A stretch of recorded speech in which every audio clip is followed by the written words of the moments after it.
बोलो बंगाल जिधर है उधर हमारी सीमाएं सुरक्षित हैं क्या? बोलो है क्या? भारत जब उत्तर भारत जो है, मध्य भारत और उत्तर भारत जब संकोच जाता है पूर्व की तरफ, तो एक छोटा सा रास्ता रह जाता है 30 किलोमीटर का, उसके बाद फिर चौड़ा होता है, जिसे पूर्वोत्तर कहते हैं। असम, त्रिपुरा, मिजोरम, नागालैंड, अरुणाचल प्रदेश आदि के इलाके उधर हैं, सेवन सिस्टर्स के प्रदेश कहे जाते हैं। और जो वो पतला सा इलाका है उसे कहते हैं चिकन नेक। क्या कहते हैं उसे? उस चिकन नेक पर चीन, पाकिस्तान और यूरोप के कई देशों की नजर है, अमेरिका जैसे भी भयानक दोषों की नजर है। एक झटका उस पर लगा नहीं कि वो कट जाएगी, और वो कटी तो वो उधर का जो पूरा इलाका है उसे चाइना खा जाएगा। ये बताओ, डोकलाम वाला क्षेत्र जो चिकन नेक वाला क्षेत्र है, वहां हम सुरक्षित हैं क्या? बोल पड़ो।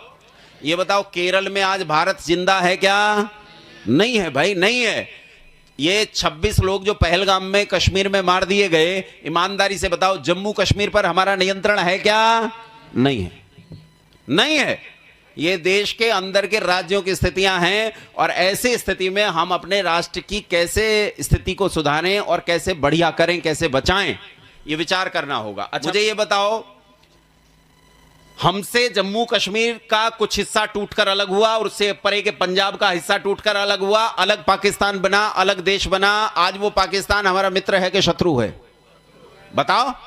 अच्छा, अगर पाकिस्तान टूट सकता है, बांग्लादेश टूट सकता है, तो बोलो बंगाल टूट सकता है कि नहीं? बोल पड़ो। टूट सकता है ना? केरल टूट सकता है कि नहीं? और अगर केरल कल हमसे टूटा तो हमारा मित्र होगा कि शत्रु? बोलो। बंगाल हमसे टूटा तो मित्र होगा कि शत्रु? इस पीड़ा को समझो।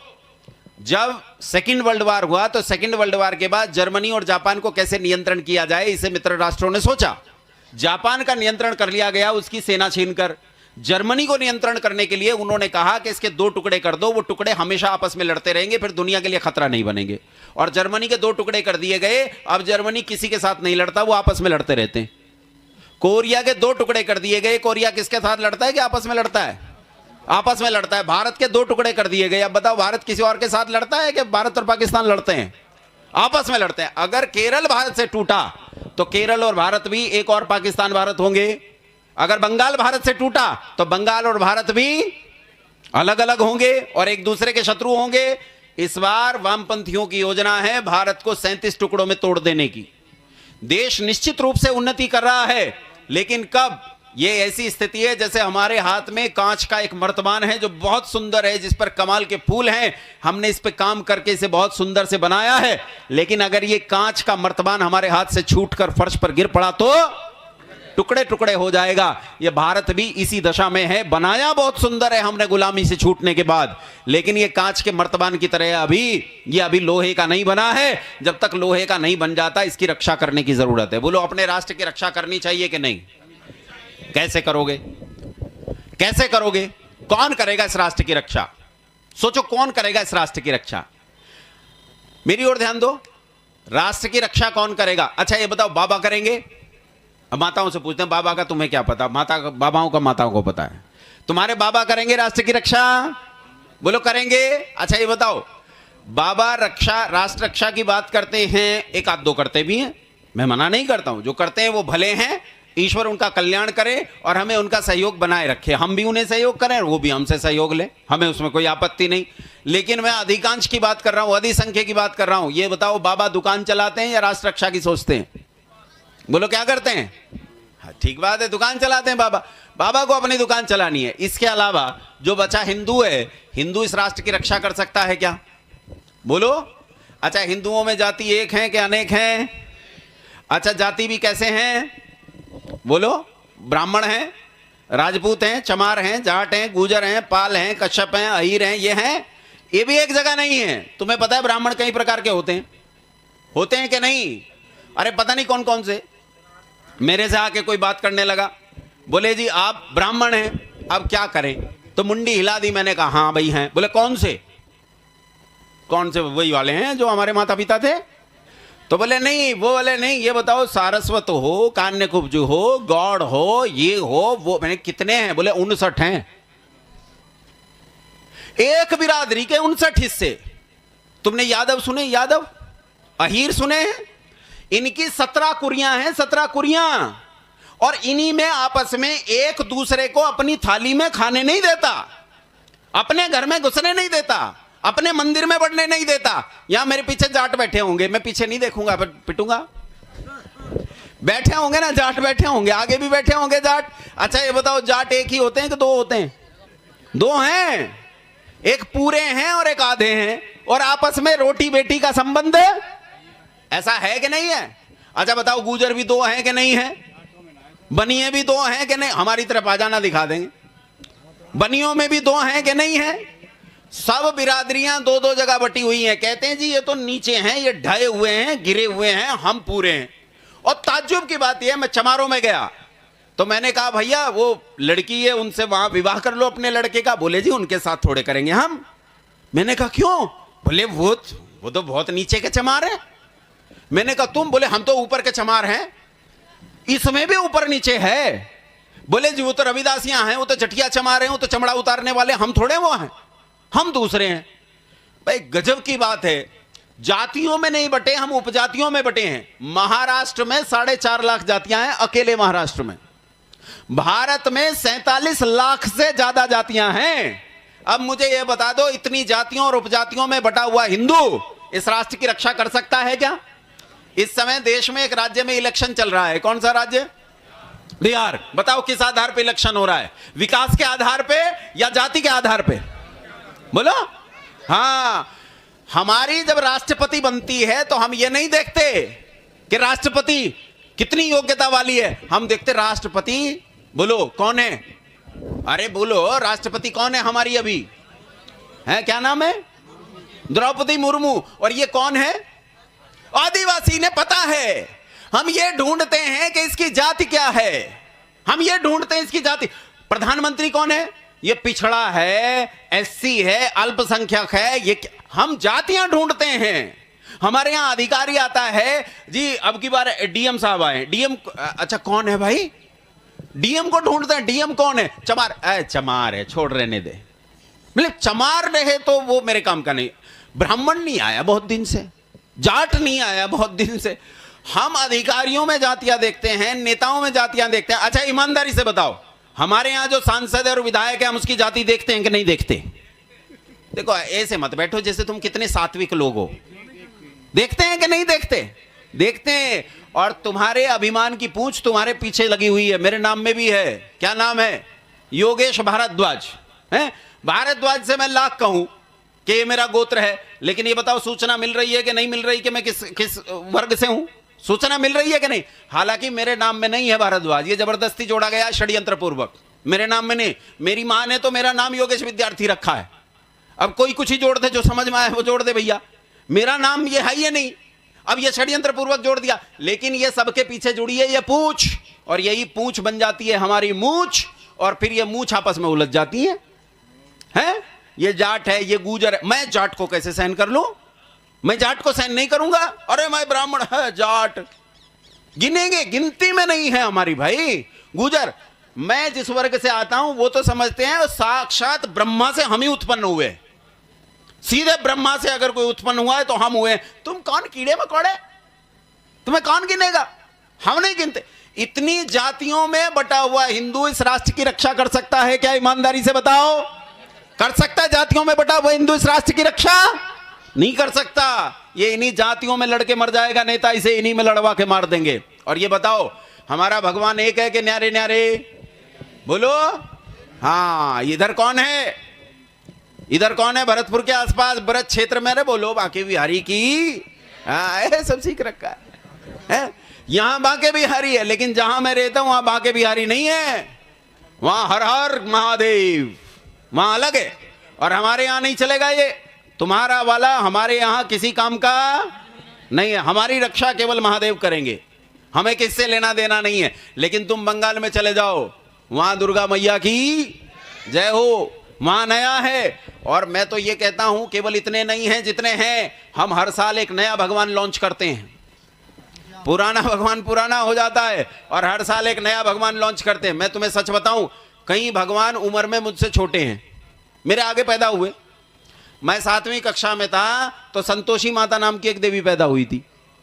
खूब चला, खूब उनका बोलबाला रहा। मैं सम्मान करता हूं, मैं खूब बोल वाला रहा उनका, लेकिन बोल वाला के बाद 2-3 साल बाद हिंदू बोर हो गए, बोले यार पुरानी हो गई, नहीं लाओ। तो फिर नहीं लाए वैभव लक्ष्मी माता। फिर 2 साल बाद इससे भी बोर हो गए, फिर बदल दिया, फिर बदल दिया, फिर बदल दिया। और अभी इस समय सबसे गर्म मार्केट किसका है? हाँ, सबसे गर्म मार्केट। वो दुकान में खड़ी हुई एक लड़की कह रही थी कि महाराज जी वो मेरे वाले लड्डू गोपाल के कपड़े दे दो भैया। उसने कपड़े दिए, बोले तो 6 नंबर का है, मेरा तो 2 नंबर का है। 2 नंबर का लड्डू गोपाल, सच में 2 नंबर का है, सच में 2 नंबर का। असली ईश्वर ही 1 नंबर का होता है। ईश्वर कितने हैं बोलो? 1 हैं। संसार में ईसाई शासन करते हैं, जरा सी बात जानते हैं कि ईश्वर 1 है। संसार में मुसलमान शासन कर रहे हैं, जरा सी बात जानते हैं कि ईश्वर 1 है। हम पिट रहे हैं, कौन मार रहा है? यही दड़ियल, यही मुसलमान, यही ईसाई पिट रहे हैं, लेकिन हम एक होने के लिए तैयार नहीं है। अच्छा, हमारी किसी एक धर्म ग्रंथ में श्रद्धा है क्या? एक पूजा पद्धति है क्या? एक ही घर में 4 अलग अलग लोगों की 4 अलग अलग पूजा पद्धतियां हैं। एक ही घर में पूजा पद्धति भी हमारी एक नहीं है। होगी कैसे? जब तक वेद को केंद्र नहीं मानेंगे तब तक एक पूजा पद्धति होगी नहीं। तो इतनी जगह बटा हुआ हिंदू, ध्यान से सुनो, भिन्न भिन्न जातियों में बटा हुआ हिंदू, भिन्न भिन्न उपजातियों में बटा हुआ हिंदू, भिन्न भिन्न भगवानों में बटा हुआ हिंदू, भिन्न भिन्न मूर्तियों में बटा हुआ हिंदू, भिन्न भिन्न बाबाओं में बटा हुआ हिंदू, भिन्न भिन्न आस्था विश्वासों में बटा हुआ हिंदू, भिन्न भिन्न आडंबरों और परंपराओं में बटा हुआ हिंदू कभी राष्ट्र की रक्षा कर सकता है? ये तो इतना विभाजित है कि विभाजन इसे देखकर चक्कर खाकर गिर पड़ता है, कहता भैया प्रणाम, तुम महान हो। ये इस राष्ट्र की रक्षा कैसे करेगा? तो बोलो राष्ट्र की रक्षा कैसे होगी? उपाय क्या है? राष्ट्र की रक्षा का उपाय क्या है? तो बंधुओं, राष्ट्र की रक्षा का एक ही उपाय है, और वो उपाय स्वामी दयानंद सरस्वती बताकर गए हैं।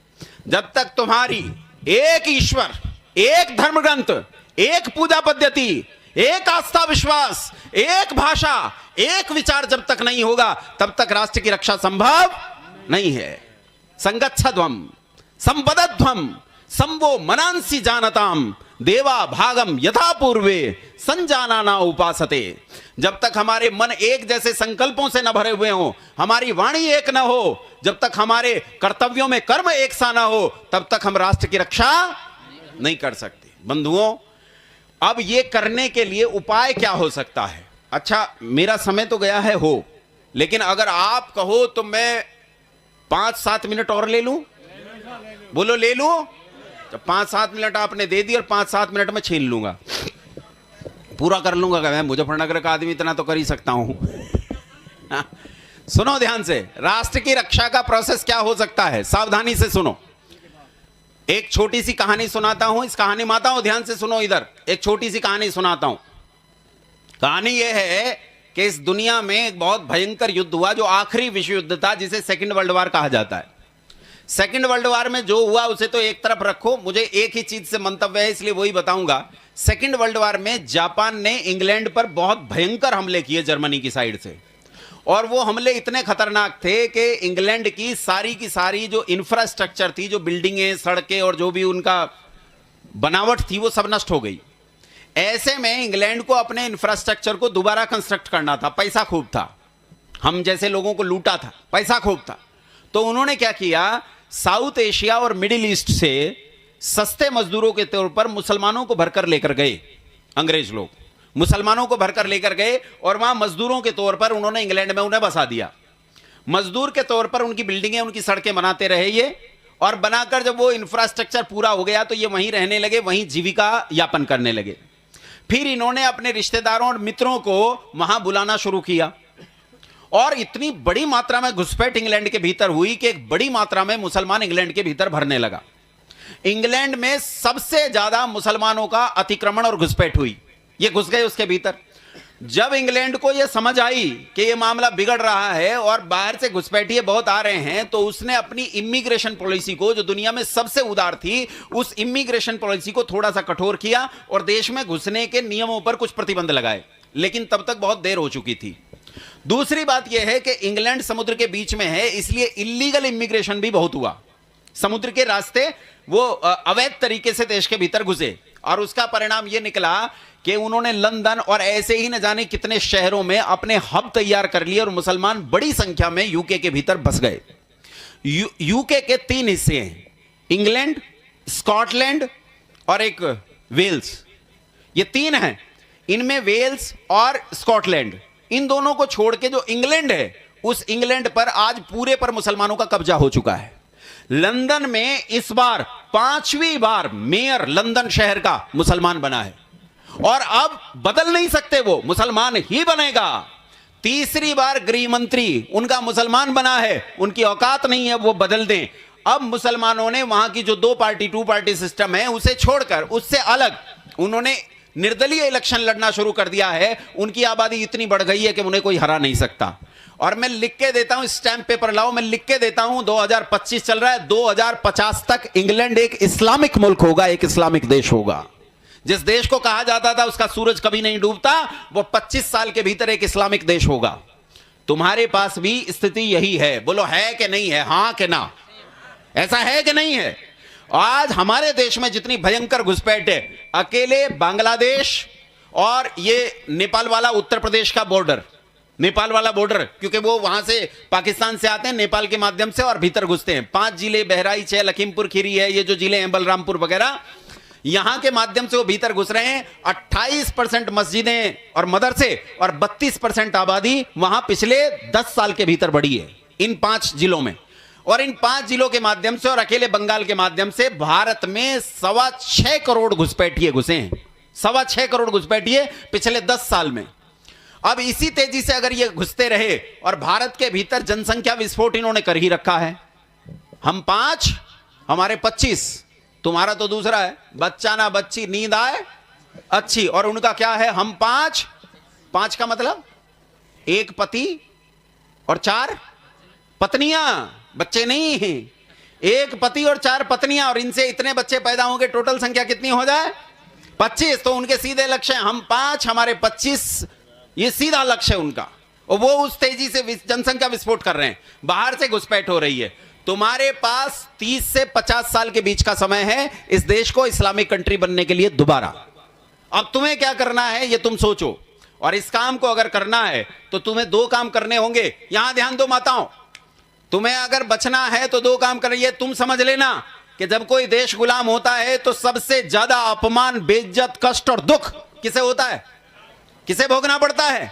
माताओं को भोगना पड़ता है। ये याद रखना, तुम्हें बिस्मिल पैदा करना है, तुम्हें शेखर पैदा करना है, तुम्हें भगत पैदा करना है, इसलिए तुम्हें ज्यादा ध्यान देने की जरूरत है। ये समझो, इस 30 और 50 साल के बीच में अगली जो बात कहूंगा कुछ लोगों को परेशानी हो सकती है, गुस्सा भी आ सकता है, तो नाराज नहीं होना, अकेले में कह देना। इस 30 से 50 साल के बीच में कोई रोक नहीं सकता, आमने सामने जंग होगी। कोई रोक, नकली जीवन जियो चाहे जितना, या आमने सामने होगी, कोई रोक नहीं सकता है, कोई रोक नहीं सकता। और तुम्हारे घरों में नाक काटने के लिए चाकू नहीं है, और उनके घरों में AK-47 मौजूद हैं। मुजफ्फरनगर में 2013 में दंगा हुआ, 5 AK-47 मिली थी, जो दुनिया की किसी फैक्ट्री में नहीं बनी। इसका मतलब वो अपने घर में बनाते हैं, वो कट्टे नहीं बनाते हैं, उससे कहीं ज्यादा। तो ये बताओ, तुम्हारे घर में भी भवानी होनी चाहिए कि नहीं? अरे भवानी समझ रहे हो हैं, या जेल भिजवा के कुछ समझोगे? घरों में भवानी होनी चाहिए कि नहीं? हाँ, सबके घरों में भवानी होनी चाहिए, आग उगलने वाली भवानी। लाठी डंडे से कुछ नहीं होता है, तुम्हारे घरों में होनी चाहिए। और जो लोग ये कहते हो ना, जो लोग ये कहते हो जी वो हो जाएगी, सबके पास हो जाएगा तो लोग आत्महत्या कर लेंगे। जिस नपुंसक को, हिजड़े को आत्महत्या करनी है, वो तो रेल के नीचे कट के मरेगा, उसे तो करनी ही है, वो तो मरेगा ही। क्या मैं उस हिजड़े के लिए अपनी बच्ची के जीवन को संकट में डाल दूं? बोलो, डालना चाहिए? दिल्ली में, NCR दिल्ली में हर 24 घंटे में 6 की दर से बलात्कार होते हैं। 6 बलात्कार पर डे होते हैं 24 घंटे में। ऐसे में मेरी बेटी जब दिल्ली पढ़ने गई तो मेरा हृदय कांप उठा कि मैं अपनी बेटी को दिल्ली कैसे भेजूं।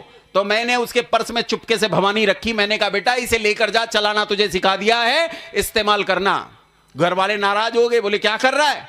मैंने कहा, सुनो जी, बोले पुलिस पकड़ लेगी। मैंने कहा, पुलिस पकड़ लेगी तो मैं वकीलों की फौज खड़ी करके लड़की को छुड़ा लूंगा, लेकिन अगर गुंडे, बदमाश, बलात्कारियों ने मेरी बच्ची को पकड़ लिया तब कौन बचाएगा? कौन बचाएगा? 100 नंबर का डायल जब तक करेगी तब तक तो मेरी बच्ची की राख भी नहीं मिलेगी। और मैं नहीं चाहता मेरी बच्ची चूहे बिल्ली की मौत सड़क पर मारी जाए। अरे मरे तो कम से कम छतरानियों की तरह लड़ती हुई मरे, लोग कहें कि 4 को मारकर मरी है, 4 को मारकर मरी है। इसलिए अपने घरों में मजबूत बनो, अपने घर को मजबूत बनाओ, अपने घर को किला बनाओ। हम लोग एक सुरक्षा पैटर्न पे काम कर रहे हैं, सिक्योरिटी पैटर्न पे काम कर रहे हैं कि आप अपने घर को कैसे सुरक्षित करें। आप हमें बताइए, हम आपको अपने घर की सुरक्षा का पैटर्न बताएंगे। आप अपना घर कैसे सुरक्षित करें, अपना मोहल्ला, अपना गांव, आपका जिला, आपका शहर कैसे सुरक्षित करना है वो बताइए। कई लोग हैं हमारे साथ जो इस तरह से काम कर रहे हैं। हम आपको डिजाइन बना कर देंगे कि आपको घर का कैसे करना है। आप निश्चय के, हमें कोई मतलब नहीं। आप अकेले की सुरक्षा करना चाहते हैं वही कीजिए, हम आपको अपनी अकेले की सुरक्षा का उपाय बताएंगे। आपको घर की सुरक्षा करनी है, आप हमें बताइए, हम उसी का पैटर्न देंगे आपको। आपको तय करना है, आप जिला बचाना चाहते हैं, कॉलोनी बचाना चाहते हैं, घर या स्वयं को बचाना चाहते हैं। लेकिन अपनी सुरक्षा की जिम्मेदारी अपने हाथ बोल होनी चाहिए कि नहीं। अच्छा ये बताओ, सुरक्षा का अधिकार प्राकृतिक अधिकार है कि नहीं है ना। गाय जैसा मीठा और उदार पशु, उसके सिर पर परमात्मा ने 2 सींग दिए हैं। कितना दूध देता है गाय इन सींग से? गाय कितना दूध देती है? बोलते नहीं हो, किसान आदमी हो, बताओ कितना दूध देती है सींग से? हैं? किस काम के लिए दिए हैं सींग? बोलो किस लिए? प्राकृतिक अधिकार है, प्रकृति ने दिया है उसके सिर पर। तेरे भी ऊपर विपत्ति आए तो मार डाल, चाकू पेट में डालकर 2 चाकू उसके सिर पर दिए।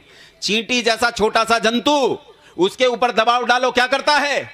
बोलो काट खाता है। प्रकृति ने उसे भी बचाव का मौलिक अधिकार दिया है, सुरक्षा का मौलिक अधिकार दिया है बंधुओं।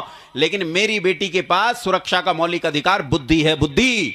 और बुद्धि कहती है कि सुरक्षा के लिए भवानी अपनी जेब में, बोलो भवानी अपनी जेब में होनी चाहिए। माताओं, 1 तोला सोना कितने का है?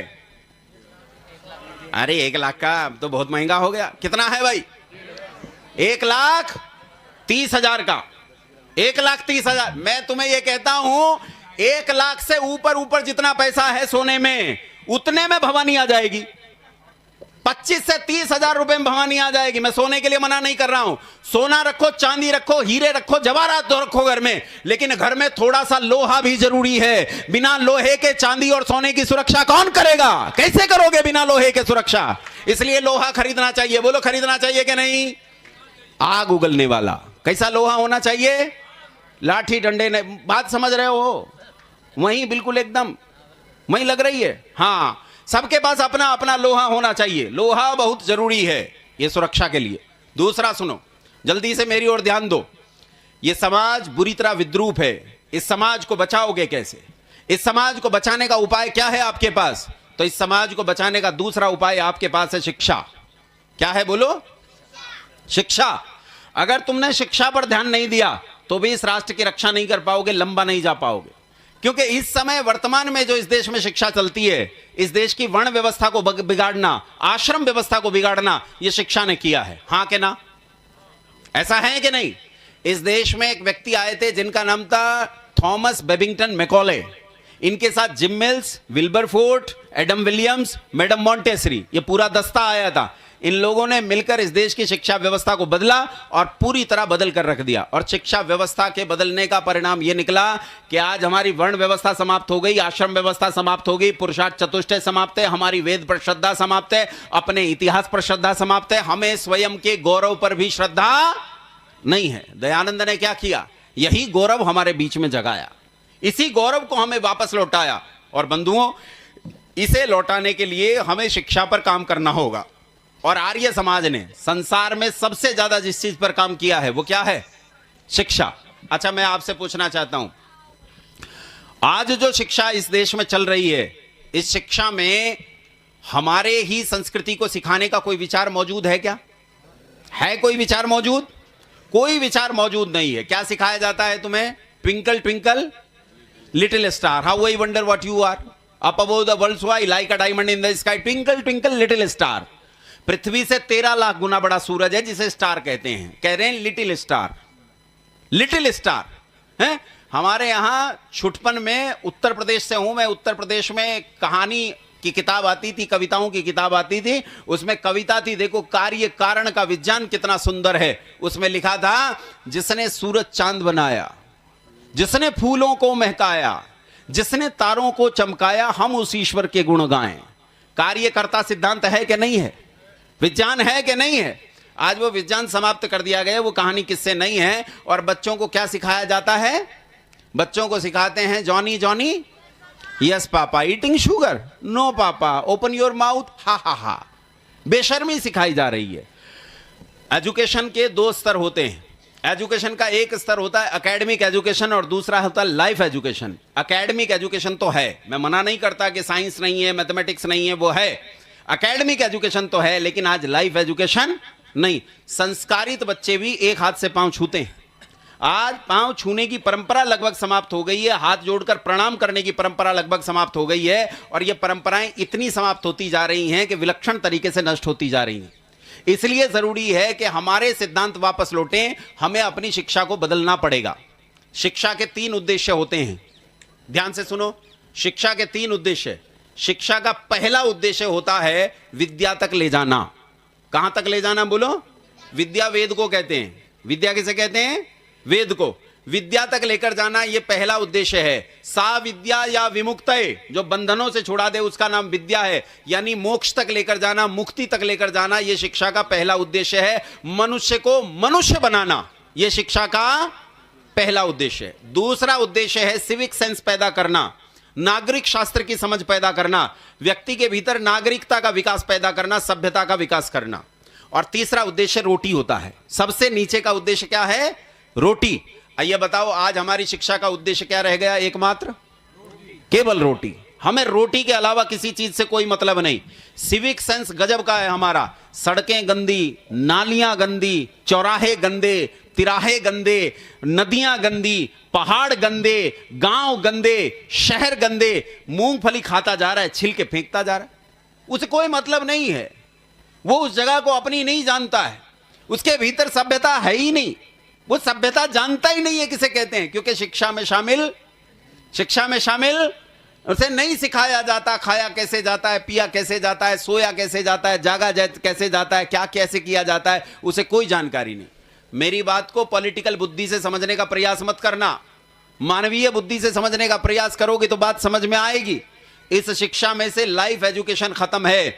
इस लाइफ एजुकेशन को दोबारा पैदा करना होगा, और उसके लिए आर्य समाज के लोगों को जरूरत है, हम लोगों को जरूरत है कि हम इस देश में इंडिजिनस एजुकेशन पॉलिसी को डिजाइन करें और इस देश में एक आंदोलन खड़ा करें कि इस देश में भारतीय शिक्षा ही लागू हो, दूसरी कोई शिक्षा लागू ना हो। बोलो, किया जा सकता है कि नहीं? किया जा सकता है कि नहीं? सुनो, इस देश में 19 करोड़ छात्र पढ़ते हैं, पहली कक्षा से लेकर 12वीं कक्षा तक। कितने छात्र? हायर एजुकेशन में 4 करोड़ 30 लाख छात्र पढ़ते हैं। जो हायर एजुकेशन है, जो उच्च शिक्षा, ग्रेजुएशन, पोस्ट ग्रेजुएशन लेवल की है, उसे छोड़ दो। केवल स्कूलिंग को अगर हम ले लें तो इन 19 करोड़ छात्रों को पढ़ाने वाले स्कूल और इन सारी चीजों को हम बदल सकते हैं। हम सरकार से गुहार करें, पहला काम, नहीं कहते हम गुरुकुल, छोड़ो, हम गुरुकुल नहीं कहते, हम दूसरी तरह कहेंगे। हम सरकार से कहेंगे, पहली चीज ये बताओ, शिक्षा मूल्य देकर मिलनी चाहिए या शिक्षा निशुल्क होनी चाहिए? गुरुकुल में शिक्षा कैसी थी? निशुल्क। राम जी से कोई पैसा लिया गया? निषाद के लड़के गुह से कोई पैसा लिया गया? नहीं। और उसका परिणाम क्या था? जब शिक्षा निशुल्क थी तो सबके लिए शिक्षा कैसी थी? समान। शिक्षा कैसी थी? और जब शिक्षा का मूल्य हो गया तो जिसके पास जितना ज्यादा पैसा वो उतनी महंगी शिक्षा खरीद सकता है। शाहरुख खान का लड़का पढ़ेगा इंटरनेशनल स्कूल में, हैं? और घसीटू का लड़का कहां पढ़ेगा? घसीटू का लड़का पढ़ेगा प्राइमरी स्कूल में, जहां खिचड़ी मिलती है, पढ़ाई का कोई लेना देना नहीं है। अच्छा ये बताओ, अगर शिक्षा निशुल्क हो जाए तो सारे विद्यालय समान होंगे कि नहीं होंगे? जहां शाहरुख खान का लड़का पढ़ेगा वहीं घसीटू का लड़का पढ़ेगा। ये बताओ, निषाद राज का लड़का गुह और राजा राम एक ही विद्यालय में पढ़ते थे या नहीं? बोलो जी, एक। खीर कैसी खाते थे? एक जैसी। दूसरा, निशुल्क शिक्षा के कारण एक जैसी शिक्षा मिलती थी, भोजन भी, अरे बोल पड़ो, छुआछूत होगा, भेदभाव होगा, जाति व्यवस्था होगी, टाट पट्टी दोनों की कैसी थी? एसी रूम हो या कुटिया, दोनों का कैसा था? दोनों के लिए टीचर भी कैसे थे? एक जैसे। जब तक शिक्षा समान नहीं होगी तब तक कुछ भी होने वाला, इसे समझो।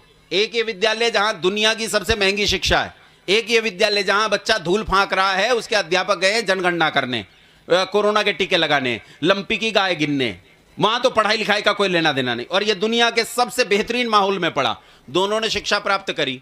अब ये तो सबसे बेहतरीन माहौल में पढ़ के आया और ये सबसे निकृष्ट माहौल में, बोलो दोनों की शिक्षा का स्तर समान होगा क्या? और शिक्षा का स्तर समान नहीं तो ईमानदारी से बताना, अवसर समान होंगे क्या? अवसर समान होंगे तो समाज में भेदभाव होगा या समानता होगी? भेदभाव होगा। यह शिक्षा ने पैदा किया है, जाति शिक्षा ने पैदा की है, भेदभाव शिक्षा ने पैदा किया है, छुआछूत शिक्षा ने पैदा की है। अगर शिक्षा निशुल्क होती तो ऐसा कुछ भी नहीं होता। बोलो, सरकार से हम निशुल्क शिक्षा की मांग कर सकते हैं कि नहीं कर सकते? बंद करो सब पैसे वाली शिक्षा, केवल एक शिक्षा होगी। सरकार ऑन करे शिक्षा को, हम चलाएंगे सारी शिक्षा और किसी का एक पैसा खर्च नहीं होगा। 5 पैसे की टॉफी से लेकर विदेश यात्रा तक का सारा खर्च गवर्नमेंट उठाए। बोलो, उठाना चाहिए कि नहीं उठाना चाहिए? उठाए। दूसरी चीज, पूरी शिक्षा बोर्डिंग एजुकेशन हो। सारे बच्चे कहां चले जाएं? बोलो, बोर्डिंग। अच्छा, ईमानदारी से बताओ, 19.5 करोड़ छात्र, मोटा मोटी 20 करोड़ कर लूं, 20 करोड़ छात्र चले गए विद्यालय में, भीतर बंद। अब ये बताओ, सड़कों पर भीड़ होगी कि खाली पड़ी रहेंगी सड़कें? स्कूल बसें होंगी कहीं? डीजल फूकेगा कहीं? पेट्रोल फूकेगा कहीं? और सड़कों खाली दिखाई देंगी। आपको लगेगा जैसे 19 करोड़ लोग दुनिया में से गायब हो गए। हमारा देश आपको खाली दिखाई देगा, ये भीड़ भाड़ दिखाई नहीं देगी, बाजार खाली दिखाई देंगे आपको, और सब कुछ अच्छा रहेगा। इसके अलावा मैंने कहा, बोर्डिंग एजुकेशन हो, पूरी तरह निशुल्क एजुकेशन हो, हम सरकार से मांग कर सकते हैं। तीसरी चीज, सब बच्चों के लिए जो वहां पढ़ते हैं, जिन्हें कोई शारीरिक अपंगता नहीं है, प्रत्येक को सैनिक शिक्षा अनिवार्य रूप से दी जाए। बोलो हाँ के ना? हाँ, जब शारीरिक शिक्षा अनिवार्य रूप से दी जाएगी, तभी 12वीं कक्षा पास करने के बाद वो हथियार लेगा तो जानेगा कि किस पर चलाना है और किस पर नहीं चलाना है। वो इस बात को जानेगा, समझेगा, उसके अंदर अंडरस्टैंडिंग होगी। इसके अलावा संस्कृत की शिक्षा को अनिवार्य किया जाए, ताकि वो भारतीय गणित को और भारतीय विज्ञान को भलीभांति जान सके, सीख सके और बढ़ सके। बोलो, शिक्षा को हम आंदोलन बना सकते हैं कि नहीं बना सकते? तो हमें एक इंडिजीनियस एजुकेशन पॉलिसी पर काम करना चाहिए। मैं इस स्वदेशी शिक्षा नीति पर काम कर रहा हूं। पूरे देश में पंडित गुरुदत्त विद्यार्थी ने जो शोध किया था, उस शोध पर हमने फिर से एक रिसर्च की है और लगभग 2 साल हमें लगे हैं, और उसके आधार पर हमने उपनिषद विद्यालयों की एक परिकल्पना के बारे में विचार किया, और हम पूरे देश में उपनिषद विद्यालय खोलने की तरफ काम कर रहे हैं। हम कर रहे हैं कि पूरे देश में उपनिषद विद्यालय हम खोल पाएं। अगर लोग अपने बच्चों को गुरुकुल नहीं भेजते तो हम अपनी शिक्षा विद्यालय के माध्यम से उन तक लेकर पहुंचेंगे, और ये विद्यालय होंगे उपनिषद विद्यालय, जिनमें पूरी एकेडमिक एजुकेशन होगी। लेकिन एकेडमिक एजुकेशन के साथ साथ इसमें पूरी तरह भारतीय शिक्षा भी समाविष्ट होगी, वो निश्चित रूप से रहेगी। बोलो, कर सकते हैं कि नहीं? कर सकते हैं कि नहीं? कर सकते हैं। इन उपनिषद विद्यालयों के लिए मैं आपसे आह्वान करता हूं कि आप मुझे सहयोग कीजिए। मैं काम करने के लिए तैयार हूं, हम सब मिलकर काम करने के लिए तैयार हैं। आज हजारों युवक हैं मेरे साथ जो इस काम पर कमर बांधकर, कमर कस के करने के लिए तैयार हैं। मैं मंच से बोलकर इस काम को करूं, आप ताली बजाओ, मजा आ गया, आप भी झाड़ के चले गए, मैं भी झाड़ के चल से कुछ नहीं होता। जब तक जो बात मैं कह रहा हूं वो मेरे कर्म में उपस्थित नहीं है तो उसका कोई काम नहीं। अच्छा देखो, एक बात ध्यान से सुनो, मेरी बात ध्यान से सुनो, मेरी ओर देखो। तो ये बताओ, मुझे कपड़े सुखाने के लिए क्या चाहिए? क्या चाहिए? रस्सी नहीं चाहिए, धूप चाहिए। कपड़े सुखाने के लिए धूप चाहिए, लेकिन आपने मेरी बकवास पर ध्यान नहीं दिया, आपने मेरे आचरण पर ध्यान दिया। आपने देखा हाथ कर रहा है तो क्या चाहिए? तार चाहिए, रस्सी चाहिए। दुनिया आचरण पर ध्यान देती है। जब तक मैं बोलता हूं और मेरे कर्म में नहीं है तो यह बकवास है, और बकवास का प्रभाव संसार में किसी पर नहीं पड़ता, प्रभाव पड़ता है आचरण का। तो मैं आपसे कहता हूं कि आओ मिलकर काम करें, पुरुषार्थ करें, इस देश की शिक्षा को बदल कर रख दें ताकि यह देश सुरक्षित हो, इस देश का बच्चा बच्चा सुरक्षित हो, इस देश की परंपराएं, इस देश की संस्कृति सुरक्षित हो, इस देश का इतिहास, इस देश के राम, इस देश के कृष्ण सुरक्षित हो, इस देश की वे सारे आचार सुरक्षित हों जिन आचारों से दुनिया में सुख फैल सकता है। हम उसके लिए काम करें। इसके लिए मुझे ढेर सारे धन की जरूरत है, ढेर सारे लोगों की जरूरत है, ढेर सारे मन की जरूरत है, ढेर सारी बुद्धि की जरूरत है। आओ मिलो, हम सहयोग करें। मैं आर्य समाज में पैदा हुए अनेक महापुरुषों में जिस महापुरुष को अपना आदर्श मानता हूं और जिसे पूज्य देव मानता हूं, जिसे समझता हूं कि काश मैं उसकी बुद्धि के कण मात्र बराबर भी काम कर पाऊं, उन्हें मैं पूज्य पंडित गुरुदत्त विद्यार्थी के नाम से जानता हूं। पंडित गुरुदत्त विद्यार्थी ने अपना सारा जीवन लगाया। मेरा कहते हुए गला भर के आता है कि एक 26 साल का लड़का हमारे लिए बलिदान हो गया, लेकिन हम उसके बलिदान के महत्व को समझ नहीं सके। हम आज समझ नहीं सके कि वो क्या करना चाहता था। उसके जीते जी उसे नकार दिया गया और उसके मरने के बाद उसे भुला दिया गया। वो फिर से अगर जीवित हो, हम उसे जीवित कर सकते हैं, हमारे कर्तव्य में जीवित कर सकते हैं। अगर हम उसे जीवित करने में कामयाब हुए तो यह राष्ट्र सुरक्षित हो सकता है। दूसरा कोई उपाय आपके पास नहीं है। बस इतनी सी बात आज के वक्तव्य के माध्यम से आपको कहना चाहता था। उम्मीद है बात आपको समझ में आई होगी। बहुत धन्यवाद। आप सभी को सादर प्रणाम।